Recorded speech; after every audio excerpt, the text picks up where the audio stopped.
Hi there. My name is Sheri Yockey, and I live in Fort Collins. And I am the mother of three adopted kiddos. I'm here to testify about my own story.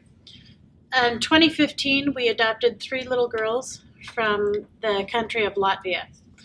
We worked with a very well-known agency in Colorado, and because we have quite a few adoptive families in our lives, we felt like we were going into this pretty eyes wide open.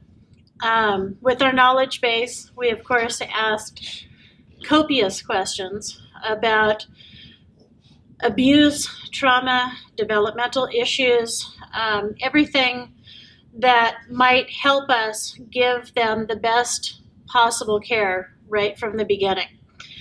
And of course, they did not divulge much of their past. We got a little bit of information, And we moved forward with this.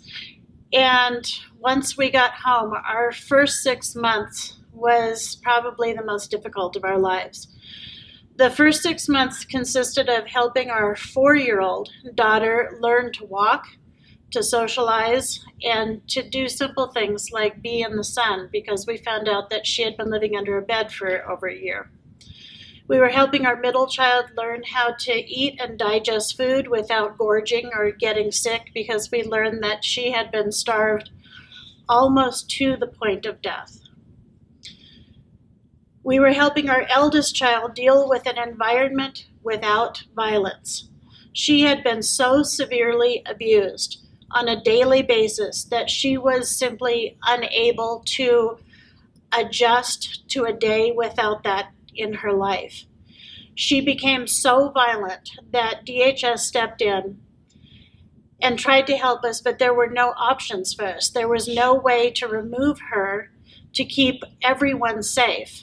And my mom stepped in, and we thought on a very temporary basis, we put her in my mom's home.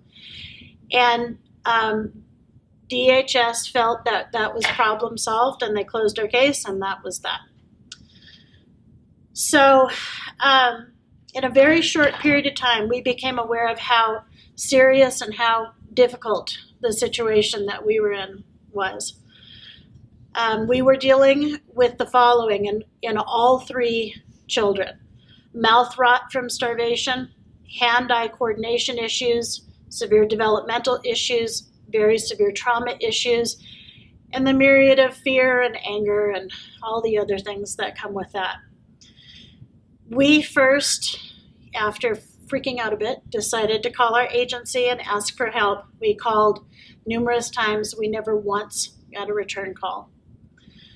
We started heading out into the community looking for options for us. We soon found ourselves on waiting lists for trauma therapists in 6 different offices in 3 different cities.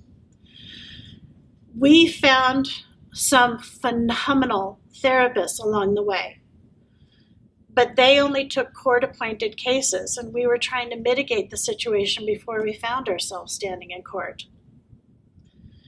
These children needed, and frankly still need, some very intense therapy. We're now 4 years into therapy, neurofeedback, identity therapy, therapies for food disorders, PT, EMDR, you name it, we've either done it or we've looked into it and tried to find a way to figure that out. We've been throwing everything in the kitchen sink at this to try and help our daughters live productive, happy lives. And frankly, they're doing really good, but it's a long road. So why did I drive to Denver to crunch my 82-hour story into 5 minutes? What I really wanted to let you know is that our children are American citizens, but qualify for 0 services that many of the kiddos that have the same background qualify for.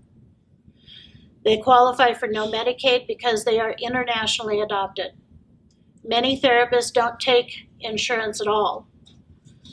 And the ones that do take insurance will many times only cover the minimum amount.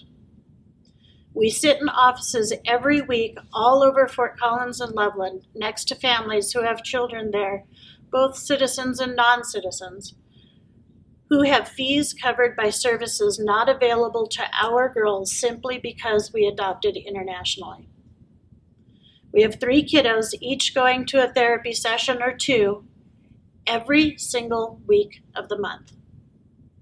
Between dental costs, mental health fees, and everything that we're trying to do for them, we are absolutely sinking in our bills.